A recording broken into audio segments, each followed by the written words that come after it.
Good morning to all of you. Euclid geometry के बारे में हम बात कर रहे थे। कोशिश ये रहेगी कि आज की क्लास में यूक्लिड ज्योमेट्री का बचा हुआ पार्ट सारा कंप्लीट हो जाए। ठीक है, देखिए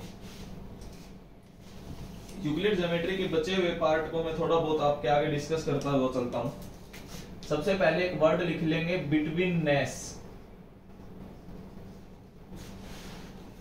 सबसे पहले जो वर्ड हम डिस्कस करेंगे वो होगा बिटवीननेस।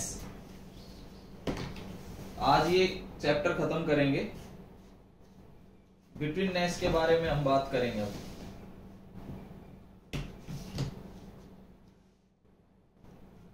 क्या मतलब है इसका, देखिए betweenness. A point C is said to B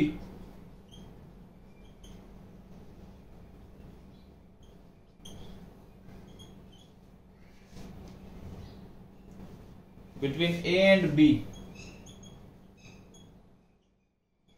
if, अगर कोई आपसे बिटवीननेस के बारे में पूछे तो आपने डेफिनेशन देनी है। इफ दो पॉइंट इसमें आएंगे, पहला A C B are collinear,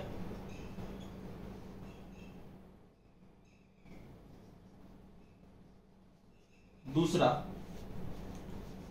कि AC plus CB is equal to AB, मतलब ए और बी कोई एक लाइन है, सेगमेंट, इसके बीच में कहीं भी आपने पॉइंट सी ले रखा है, तो ये दोनों कंडीशन सेटिस्फाई होनी चाहिए। अगर वो बिटवीननेस के बारे में बोलता है तो आपने ये सब लिख के दिखाना है कि अगर ऐसी कंडीशंस हैं तो जो सी है वो in between A and B है। C is in between A and B. अगर इसी में एक स्पेशल केस मैं बना दूं कि if C is mid point of AB, कि C जो है वो AB का मिड पॉइंट है, that is AC is equal to BC, तो ये एक केस आता है। अगर वो बोल दे कि मिड पॉइंट का केस है तो इसका मतलब AC और BC दोनों बराबर होंगे। तो एक आपसे बिटवीननेस के बारे में भी पूछ सकता है कि क्या बिटवीननेस है। तो बिटवीननेस का अगर कोई केस आता है तो आपने ये सब लिख के दिखाना है। कुछ रिजल्ट्स जो है इंपॉर्टेंट रिजल्ट्स, और मैं लिख के दे रहा हूं कुछ इंपॉर्टेंट रिजल्ट्स, फिर एक दो क्वेश्चंस हम डिस्कस करेंगे।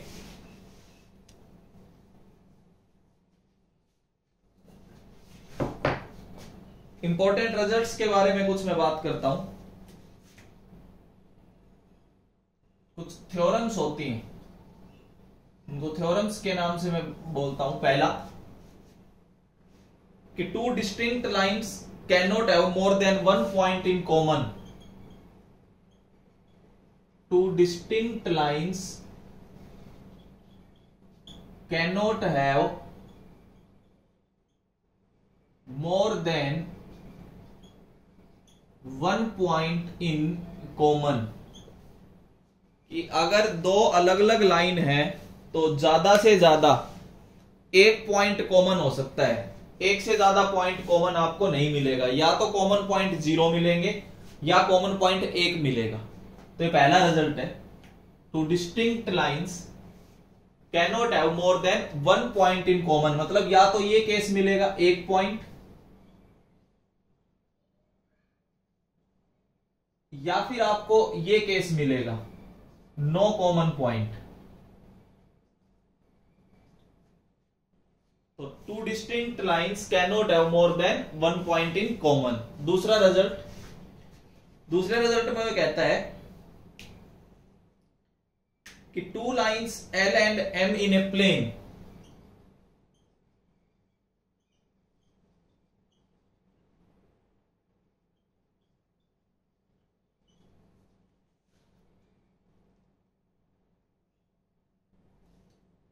whose intersection is empty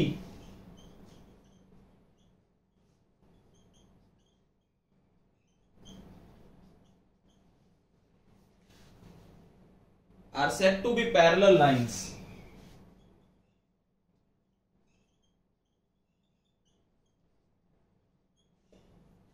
जिनका इंटरसेक्शन एम्प्टी हो। ये ध्यान रखना, ये वर्ड इंटरसेक्शन एम्प्टी का मतलब कोई इंटरसेक्शन नजर नहीं आ रहा। अब देखो ऐसी लाइंस आपको नजर आएंगी, कोई इंटरसेक्शन नहीं है, लेकिन लिखने का तरीका मैं आपको बता देता हूं। That is L parallel to M। इसको ये भी लिखा जा सकता है, जो मैं अब लिख के दे रहा हूं उसको ध्यान से सुनना।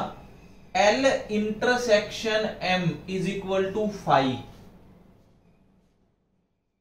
यहां पे दो सिंबल मैंने यूज किए, मैं वो लिख देता हूं। ये सिंबल तो होता है इंटरसेक्शन का, और इसका मतलब होता है एम्प्टी, और इसको बोला जाता है फाई। ये ध्यान रखना। तो अगर कहीं आपको ये सिंबल नजर आ जाए तो इसका मतलब वो दोनों लाइन आपकी पैरेलल है, L और M। ये L लाइन है, ये M लाइन है, दोनों लाइन आपको पैरेलल नजर आएंगी। अगर दोनों का इंटरसेक्शन फाई है तो वो दोनों लाइन आपको पैरेलल नजर आएंगी। तो ये एक पैरेलल का और इंटरसेक्टिंग का आप थोड़ा सा ध्यान रखना कि ये अगर दो लाइन है अलग अलग तो ज्यादा से ज्यादा एक ही कॉमन पॉइंट आ सकता है, या तो 0 कॉमन पॉइंट या एक कॉमन पॉइंट। दूसरा, अगर वो इंटरसेक्शन के बारे में बात करे तो आप ये सब कुछ याद रखेंगे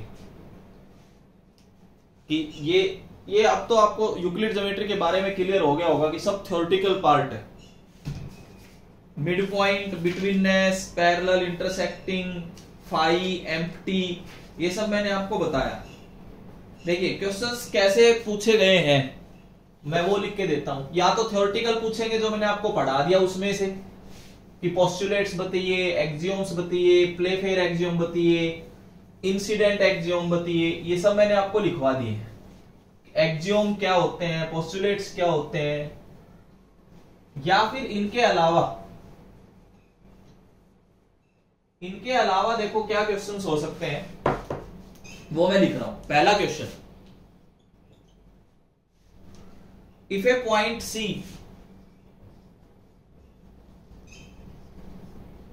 पहला क्वेश्चन देखेंगे, lies between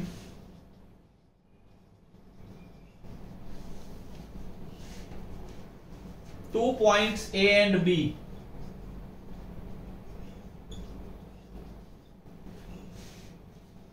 such that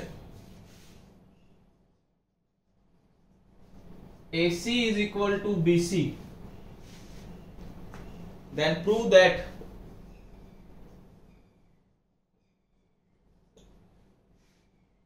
AC is equal to half of AB।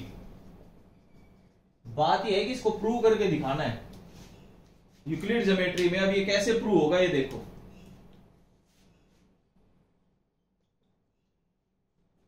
We have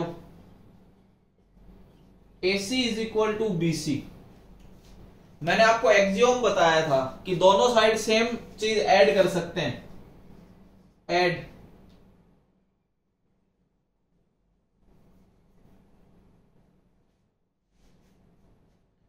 दोनों साइड AC ऐड कर दीजिए आप। एक डायग्राम से भी क्लियर कर देते हैं, लीजिए।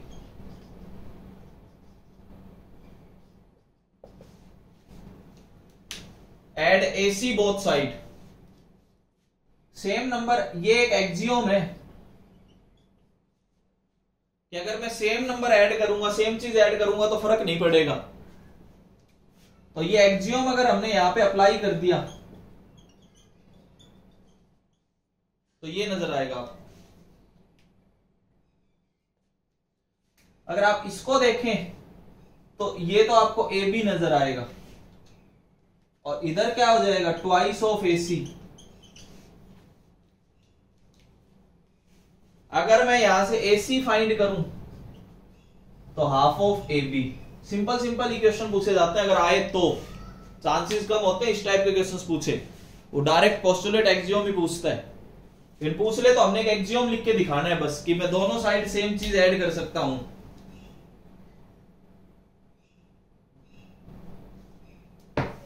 ये एक एक्सियोम के हेल्प से हमने यहां तक प्रूव किया। एक और क्वेश्चन मैं लिख रहा हूं जो सीबीएसई में मतलब 9th क्लास में कभी पूछा गया है। एक तो ये पूछा गया था, इस टाइप से कुछ पूछा जा सकता है।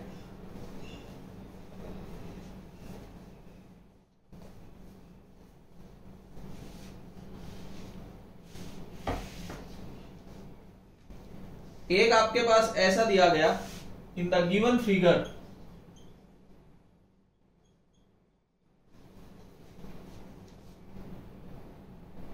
if AC is equal to BD,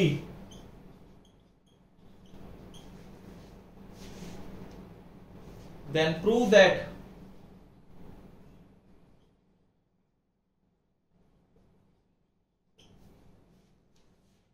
AB is equal to CD।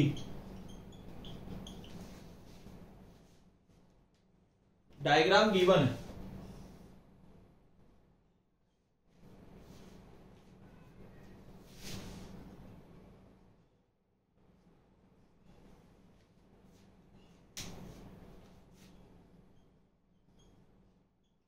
अगर AC BD के बराबर है तो AB और CD बराबर प्रूव करने हैं। करोगे कैसे वो देखिए। AC is equal to BD ये गिवन है।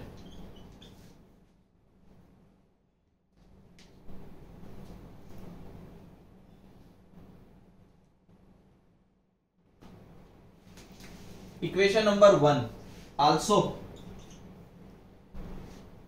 बाई बिटवीननेस, आपने बिटवीननेस पढ़ा था अभी। AC को मैं AB प्लस BC लिख सकता हूं, ये हमने बिटवीननेस के कंसेप्ट में देखा था।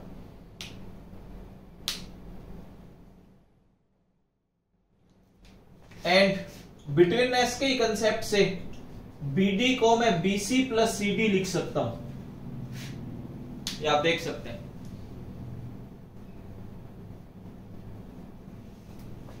ये बिटवीननेस के कंसेप्ट से आया है। From equation first second and third, देखो लिखने का तरीका है, बस आपने वर्ड लिख लिख के दिखाने हैं। जैसे पिछले में मैंने एक्सियोम लिख दिया था, यहां पे मैंने बिटवीननेस का कंसेप्ट यूज किया। अब फर्स्ट इक्वेशन में AB plus BC is equal to BC plus CD आ जाएगा। अब आप डायरेक्ट कैंसिल मत करना, एक्सियोम लगाना। एक्सियोम क्या है? Subtract BC from both side. Same चीज आप दोनों साइड से सब्ट्रैक्ट कर सकते हैं। तो AB plus BC minus BC is equal to BC plus CD minus BC। यहां पे BC से BC, ये BC से ये BC cancel, we get AB is equal to CD। तो इस तरीके के क्वेश्चंस आपसे पूछे जा सकते हैं। कि एक्सियोम्स की हेल्प से, बिटवीननेस की हेल्प से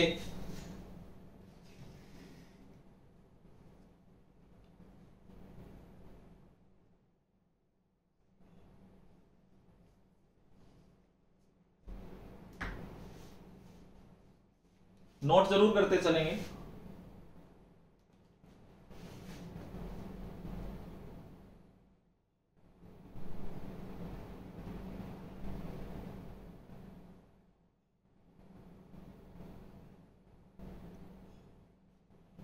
देखिए नेक्स्ट, एक और जो क्वेश्चन पूछा गया था,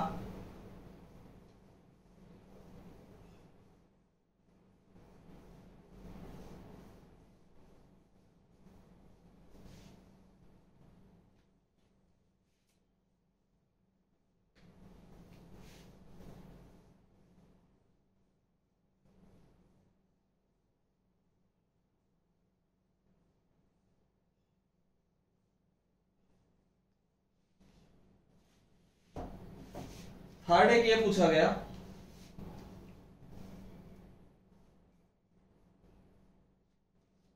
प्रूव दैट every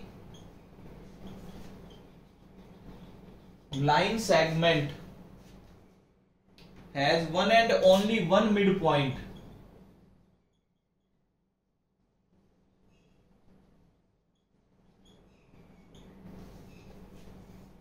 कि उसका केवल एक ही मिड पॉइंट होता है, लेकिन ऐसा आपने प्रूव करके दिखाना है। देखिए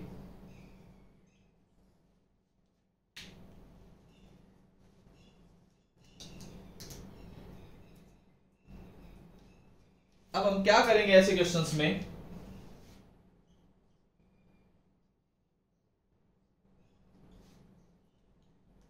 कंसीडर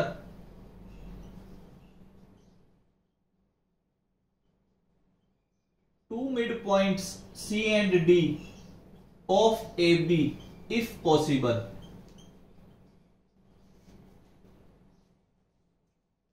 हमने ये मान लिया कि इसके दो मिड पॉइंट्स होंगे अगर पॉसिबल है तो, उसने कहा है ना कि ये प्रूव करके दिखाइए एक ही मिड पॉइंट है, तो मान के चल लेते हैं हो सकता है दो।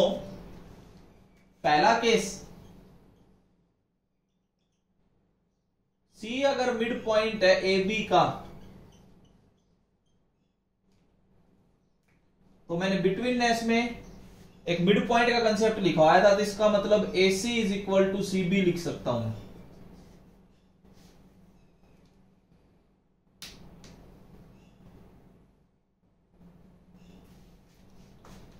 सेकंड केस,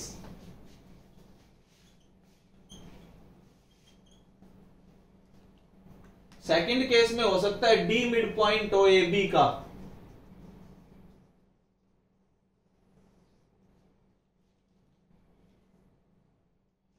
तो ऐसे केस में मैं लिख सकता हूं AD is equal to DB, equation number 2। अब मैं क्या करता हूं, फर्स्ट में से सेकंड इक्वेशन घटा दूं, तो LHS में से LHS घटा दिया, RHS में से RHS घटा दिया।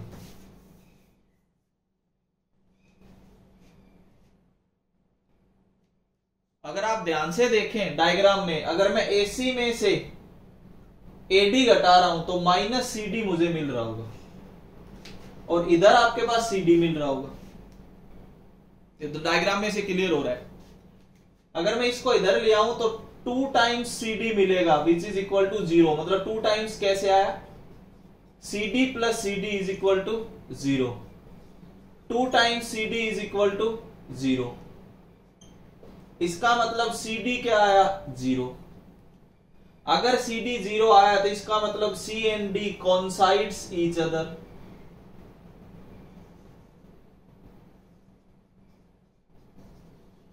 इसका मतलब क्या हुआ कि C and D is same point.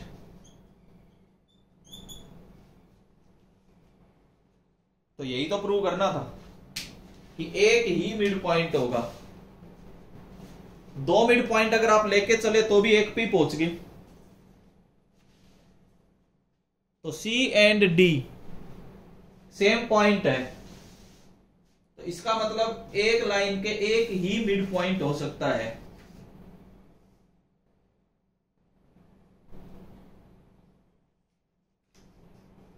इस टाइप के क्वेश्चंस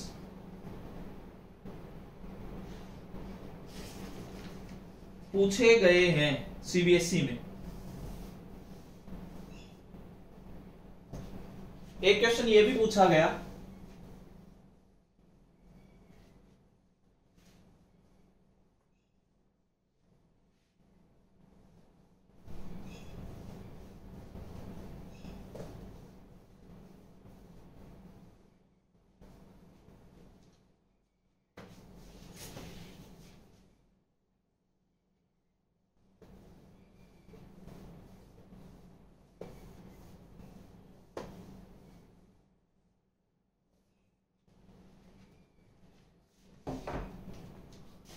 एक ये भी पूछा गया था कि what is the difference between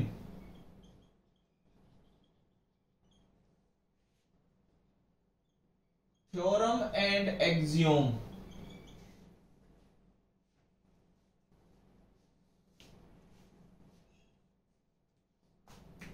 अगर आपसे कभी ये पूछ ले कि what is the difference between theorem and axiom, तो देखिए आपने ये लिखना है, एक्सियोम मतलब यूनिवर्सल ट्रूथ, मतलब need not to be prove.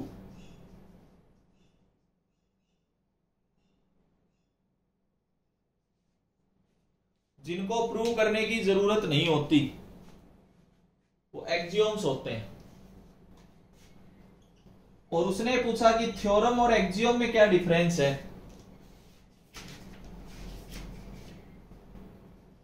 तो मैंने आपको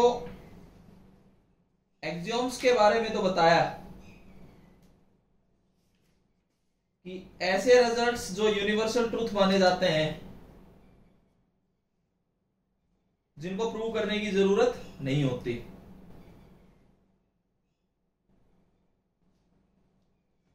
और अगर आपसे थ्योरम पूछे तो आपने ये लिखना है, the statements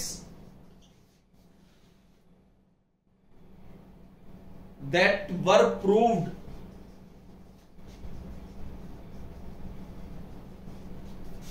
are called theorems. जिनको प्रूव करते हैं हम या प्रूव किए गए हैं पहले, वो थ्योरम्स होते हैं। थ्योरम का एक और नाम भी है, ये ध्यान रखना, और प्रोपोजिशंस।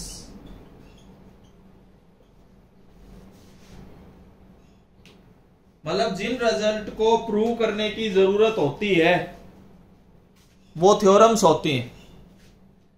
जिन रिजल्ट्स को प्रूव करने की जरूरत नहीं होती वो आपके एक्सियोम्स बोले गए हैं। और कई बार एक वर्ड और यूज करवा सकता है, वो मैं इसी में लिख रहा हूं, कोरोलरी। हो सकता है वो ये पूछ ले, कोरोलरी का मतलब होता है results deduced from A theorem. Results deduced from A theorem.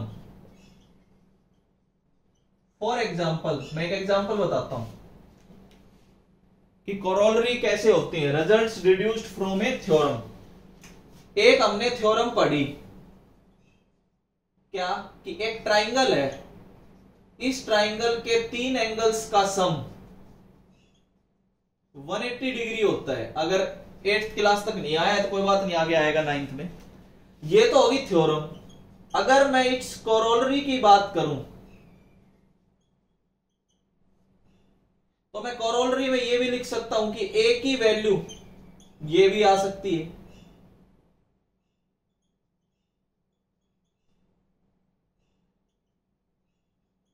ये भी लिख सकते हैं बी प्लस सी की वैल्यू ये भी आ सकती है। तो ये सारे के सारे इसी थ्योरम से रिजल्ट निकाले गए हैं, तो इनको कोरोलरी बोला गया। तो 3 वर्ड्स आप याद रखेंगे कि क्या तो एक्सियोम्स होते हैं, क्या आपके पास थ्योरम्स आती हैं, और क्या कोरोलरीज होती हैं। इस टाइप से बहुत से वर्ड्स, बहुत से कंसेप्ट्स जो कि ज्योमेट्री शुरू करने से पहले यूक्लिड ज्योमेट्री में आते हैं, तो इन सब चीजों को आपने ध्यान में रखना है जरूर।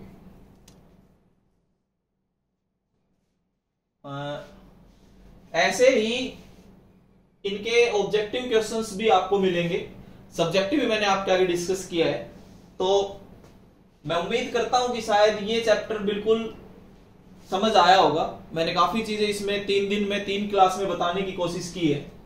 थोड़ा सा थ्योरेटिकल टॉपिक है, याद रखने वाली चीजें ज्यादा हैं, ठीक है, लेकिन आप लोग सभी इसको रिवाइज करेंगे इस चैप्टर को। इसी के साथ मैं ये चैप्टर अपना यहाँ पे खत्म करता हूं। इससे आगे हम नेक्स्ट क्लास में करेंगे। Thank you.